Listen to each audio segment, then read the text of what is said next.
Mahkamah Konstitusi mengabulkan seluruh permohonan gugatan nomor 114 tahun 2025 yang menguji konstitusionalitas norma pasal 28 ayat 3 dan penjelasan pasal 28 ayat 3 Undang-Undang 2 tahun 2002 tentang kepolisian. Para pemohon menggugat mengenai penugasan anggota Polri di luar kepolisian. Dalam putusannya, MK menegaskan bahwa Kapolri tidak bisa memberikan tugas kepada polisi aktif untuk menduduki jabatan sipil. MK juga menyatakan apabila ingin menduduki jabatan sipil, polisi harus mengundurkan diri atau pensiun dari jabatannya. Berdasarkan data yang disampaikan dalam sidang MK pada September lalu, tercatat 4.351 personil Polri yang ditugaskan dalam jabatan sipil. Sementara sejak 2023, menurut penjelasan pemerintah di sidang MK, terdapat 832 personil Polri aktif yang bertugas di luar institusi atau jabatan sipil telah kembali bertugas di Polri. Penugasan tidak hanya di kementerian dan lembaga di tingkat pusat, namun juga hingga di tingkat daerah. Bagaimana langkah pemerintah dan juga Polri menyikapi putusan MK ini? Tim TV One mengabarkan.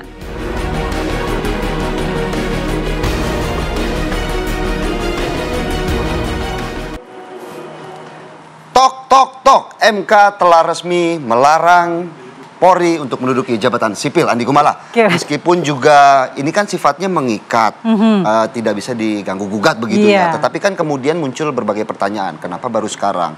Jabatan sipil apa sih yang tidak boleh kemudian diisi oleh Polri begitu kan? Atau mungkin ini masih multitafsir, Andi Gumala? Pertanyaannya apakah memang sekarang banyak polisi aktif yang menduduki jabatan sipil atau tidak? Betul sekali, kita akan bahas dengan narasumber yang sudah hadir di studio. Ada Irjen Pol Purnawirawan Arianto Sutadi, penasehat ahli Kapolri. Selamat pagi, Pak Ari. Selamat pagi, Pak Ari. Sehat, Pak? Sehat, Pak. Alhamdulillah. Kemudian ada Mas Ruliandi, pakar hukum tata negara. Selamat pagi, Mas Ruli. Selamat pagi, Mas Ruli. Kita butuh banget nih penjelasan dari Mas Ruli nanti nih. Gitu ya. Tapi sebelumnya kita ke Pak Ari dulu. Ini respons dari Polri, khususnya Kapolri, mungkin Pak Ari, seperti apa dengan putusan MK ini?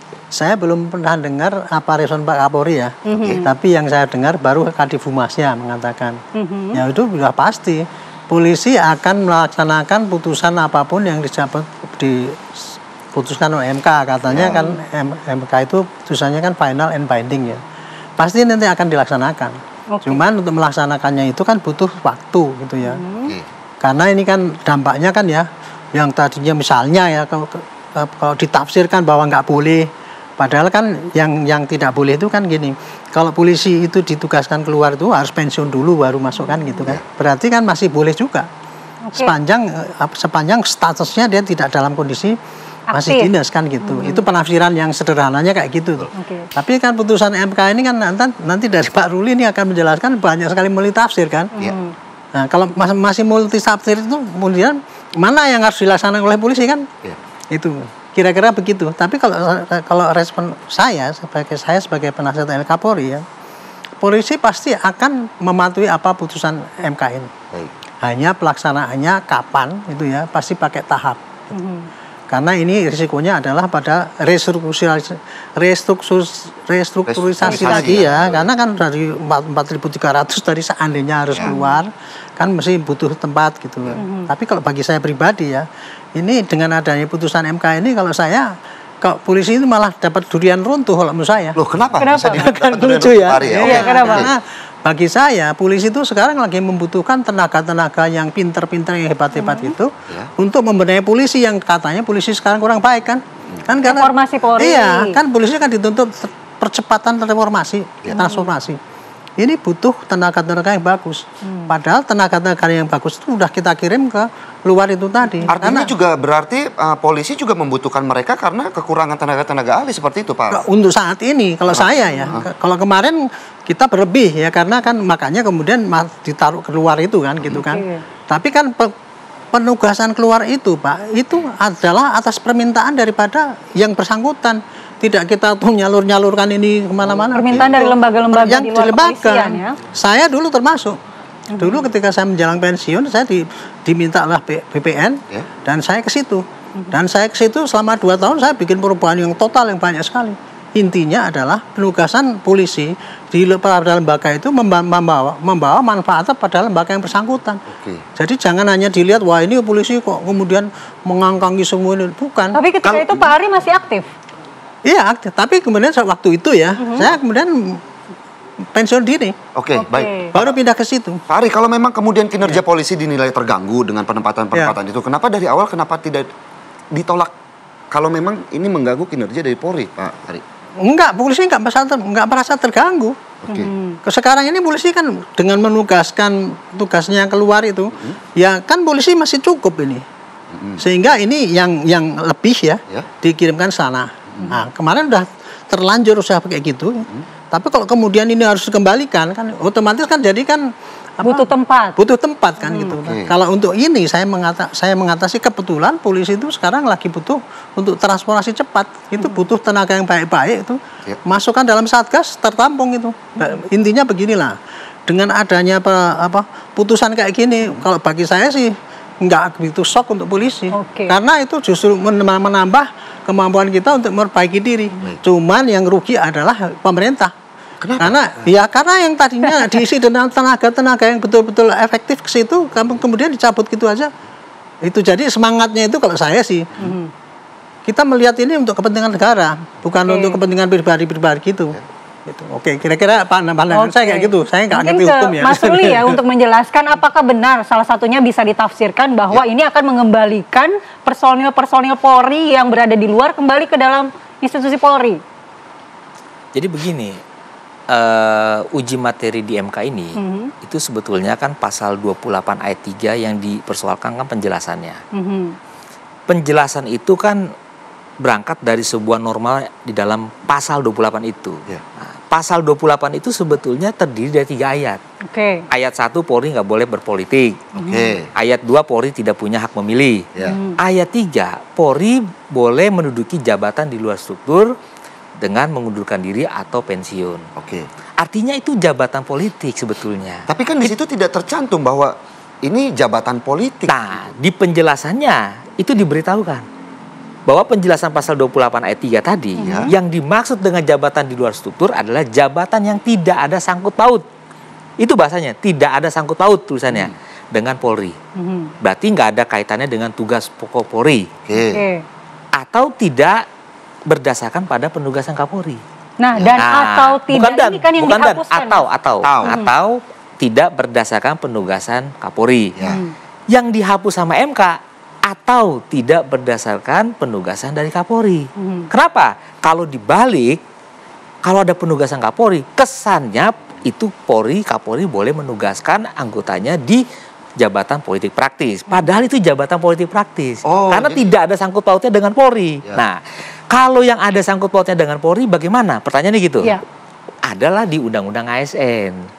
Karena Polri, di dalam Undang-Undang Polri, itu dalam penjelasan umum, pokok pikiran pembentuk Undang-Undang kita mengatakan Polri itu, Undang-Undang Polri sudah menampung Undang-Undang Kepegawaian. Undang-Undang nomor 43 tahun 99. Ini semangat reformasi loh. Ya. Kemudian dirubah menjadi Undang-Undang ASN. Ya. Nomor 5 tahun 2015 dan nomor 20 tahun 2023. Di dalam pasal 19 dikatakan jabatan pimpinan tinggi di dalam ASN itu bisa diisi oleh prajurit TNI dan anggota Polri. Berarti bisa. Bagaimana mekanismenya diatur dalam peraturan pemerintah tentang manajemen pegawai negeri sipil. Bisa diisi oleh polisi aktif. Bisa, tapi bagaimana caranya kan gitu? Mekanismenya. Ini kementerian lembaga dia mengajukan permohonan kepada Kapolri. Ini butuh ya, kira-kira jabatan-jabatan seperti ini. Ditembuskanlah itu kepada Menpan RB dan BKN. Lalu kemudian Polri berkoordinasi kepada Menpan. Ada permintaan ya di kementerian lembaga sejumlah sekian. Bagaimana? Dilakukanlah oleh Menpan penyetaraan pangkat jabatan ya. Ini bintang 1, bintang 2, bintang 3 ya kan, untuk pos sekjen, posnya dirjen ya. Nah, itu kemudian begitu sudah ada rekomendasi, barulah Polri melakukan penugasan kepada yang bersangkutan. Anggota Polri silakan ditempatkan di tempat yang diminta oleh kementerian tersebut. Nah, intinya apa? Itu yang berkaitan dengan tugas-tugas Polri. Nah, tugas Polri itu kan ada 3 ya di Undang-Undang Polri ya. 1, bicara hak Kamtibmas. Kedua, penegakan hukum. Yang ketiga, melayani dan mengayomi masyarakat. Di samping tugas pokok itu, pasal 14 Undang-Undang Polri mengatakan ada tugas-tugas juga untuk Polri. Nah, itu banyak sekali ya. Nah, termasuk yang berkaitan dengan penegakan hukum, makanya ada di KPK, anggota Polri, ada juga di BNN, ada juga di OJK ya, kemudian di Bakamla dan sebagainya. Itu banyak itu yang dibutuhkan oleh kementerian. Tapi itu kan memang yang berkaitan dengan tugas-tugas polisi. Bagaimana yang tidak ada kaitannya tadi seperti Dirjen, Irjen, itu termasuk itu dibolehkan. Jadi atas permintaan berarti nggak ada perubahan dong, Mas? Nggak ada perubahan. Jadi putusan MK itu tidak merubah penempatan Polri di kementerian lembaga sepanjang itu diatur dalam Undang-Undang ASN dan peraturan pemerintah tentang manajemen pegawai negeri sipil. Nah, oleh karena itu yang dipersoalkan oleh putusan MK itu hanya sebatas kedudukan jabatan di luar Polri yang berkaitan dengan jabatan politik praktis. Apa itu? Nah, contohnya menteri, ya, anggota DPR, anggota DPRD. Kepala daerah, gubernur, bupati, wali kota. Itu tidak boleh. Tidak boleh. Harus mengundurkan diri. Contohnya siapa? Contoh lagi ya. Pak Tito. Itu waktu beliau jadi Kapolri, beliau kan masih punya masa dinas. Karena diminta sebagai menteri dalam negeri, beliau langsung mengundurkan diri. Itu salah satu contoh implementasi pasal 28 ayat 3 tadi. Nah, yang dipersoalkan penjelasan tadi. Karena itu berkaitan dengan jabatan politik praktis. Jadi kita pisahkan. Jabatan politik praktis itu diatur pasal 28 ayat 3. Clear. Ya. Tapi kalau yang dipersoalkan jabatan-jabatan sipil tadi, itu Undang-Undang ASN. Sampai dengan hari ini, Undang-Undang ASN tidak pernah dibatalkan di Mahkamah Konstitusi. Jadi masih eksis. Jadi semuanya sah, konstitusional. Berarti saya nanti mau menegaskan ke Mas Ruli, apakah kita bisa tetap mengatakan bahwa polisi ini boleh rangkap jabatan atau tidak boleh rangkap jabatan? Nanti kita bahas usai jeda, kita kembali di Apa Kabar Indonesia Pagi saat lagi. Kita lanjutkan dialog di Apa Kabar Indonesia Pagi. Sebelum kembali ke Pak Aris, saya tadi mau menegaskan ke Mas Ruli. Jadi boleh kita ngomong Polri boleh rangkap jabatan? Boleh dong. Penugasan Polri aktif di luar institusi Polri, di kementerian lembaga sesuai dengan Undang-Undang ASN, sesuai dengan peraturan pemerintah tentang manajemen pegawai negeri sipil dan peraturan Kapolri nomor 12 tahun 2018 itu sah konstitusional. Meskipun dengan putusan MK baru ini? Putusan MK tidak mengarah ke sana. Putusan MK itu untuk supaya tidak menjadi multitafsir. Ya, supaya tidak bingung. Kenapa ada kata-kata penjelasan itu tidak ada sangkut pautnya dengan Polri atau tidak berdasarkan penugasan Kapolri? Ya kan? Ya sudah, itu dihilangkan saja. Atau tidak berdasarkan penugasan Kapolri, dihilangkan saja. Intinya adalah tidak ada sangkut pautnya dengan Polri, titik. Berarti mekanismenya nanti ketika pelaksanaannya akan menjadi semakin melebar nggak sih kalau kemudian tidak dinilai bahwa ini tidak ada sangkut pautnya dengan penugasan dari Polri begitu? Kalau tidak ada sangkut pautnya dengan Polri, itu yang jabatan politik praktis, clear. Ya, menteri, DPR, kepala daerah, gubernur, itu nggak ada masalah. Kita semua melaksanakan itu, putusan itu. Harus tanpa putusan MK pun undang-undang kita melaksanakan itu. Belum pernah ada penyimpangan soal itu. Tapi soal penugasan di kementerian lembaga, itu ranahnya Undang-Undang ASN. Ya, Undang-Undang ASN sampai sekarang tidak pernah dibatalkan pasal yang mengatakan bahwa jabatan pimpinan tinggi, jabatan fungsional itu bisa diisi oleh anggota Polri aktif. Sampai sekarang belum pernah dibatalkan. Dan mekanisme itu atas permintaan dari kementerian lembaga ya kepada Polri. Membuat surat permohonan, ditembuskan kepada Menpan RB, ditembuskan kepada BKN. Kemudian Polri berkoordinasi dengan Menpan. Kira-kira jabatan yang diminta boleh atau enggak? Dibuatlah rekomendasi. Ini penyetaraan pangkat bintang jenderal, bintang 1, bintang 2, bintang 3, pamen, ini bisa mengisi jabatan direktur, dirjen, sekjen, kepala lembaga, itu bisa. Begitu keluar baru Polri menugaskan. Nah, kalau itu penugasan lembaga yang struktural tadi. Ya. Posisi jabatan sipil ini seperti apa sih kalau dari pengalaman Pak Ari? Kita pengen dengar. Pengalaman selama ini seperti apa sih? Kalau saya kan udah pensiun 14 tahun yang lalu. Ketika saya, ini pengalaman saya pelaku sejarah. Iya, pelakunya. Ya, karena pelaku sejarah saya. Ketika saya kurang setengah tahun pensiun itu, kemudian di BPN kan, sana kan ada bagian sengketa itu. Deputi 5 itu bagian sengketa. di situ butuh tenaga yang yang piawai di dalam mengatasi seluruh sengketa seluruh Indonesia. Oke. Nah, kemudian BPN itulah minta pada kita kalau ada ditugasi ke sana. Nah, kemudian kita ditugasi ke sana.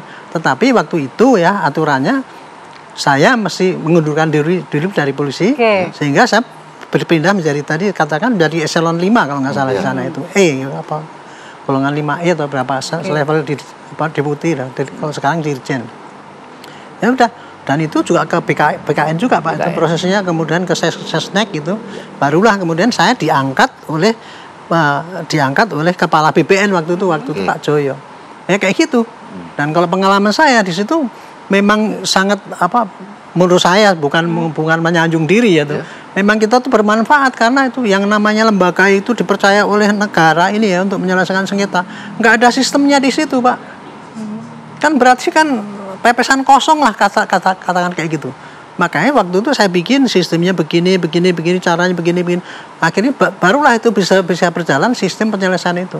Itu contohnya Pak. Jadi manfaat daripada penugasan kita double ke situ itu karena apa? Di lembaga-lembaga yang lain itu memang butuh kemampuan yang ada dimiliki oleh polisi. Kemampuan yang menonjol itu adalah satu pengawasan, irjen, penyelesaian sengketa, itu yang selesai dengan tugas pokok polisi itu tadi, dalam penegakan hukum, dalam pelayanan maupun dalam Harkantipmas. Lalu bagaimana untuk menjaga netralitasnya kalau kemudian polisi juga ditugaskan di sana untuk kemudian mengawasi, membuat sebuah peraturan yang cukup bermanfaat di sana seperti Pak Hari? Seperti apa? Saya dari tadi saya nggak ngerti menjaga netralitas itu apa. Iya, karena kan salah satu alasan gugatannya ya. Salah satu alasannya adalah supaya netralitas Polri ini terjaga, jangan tumpang tindih. Ini ya Pak, kalau tuduhan-tuduhan orang yang netralisasi itu pasti terkait dengan parcok misalnya seperti itu. Kemarin itu aja. Tapi kalau untuk ini profesionalisme nggak ada kaitannya dengan nggak ada yang namanya netralitas itu Pak. Itu hanya terkait dengan masalah politik. Maka bunyinya ya undang-undang ya polisi tidak boleh berpolitik praktis. Itu toh aja. Tapi kalau untuk pekerjaan nggak ada tuh kita. Lalu Mas Ruli kalau untuk jabatan-jabatan di perusahaan misalnya komisaris dan lainnya? Ya. Misalnya komisaris. Untuk level-level komisaris apakah juga diperbolehkan atau seperti apa? Ya sepanjang tidak diatur kan berarti boleh.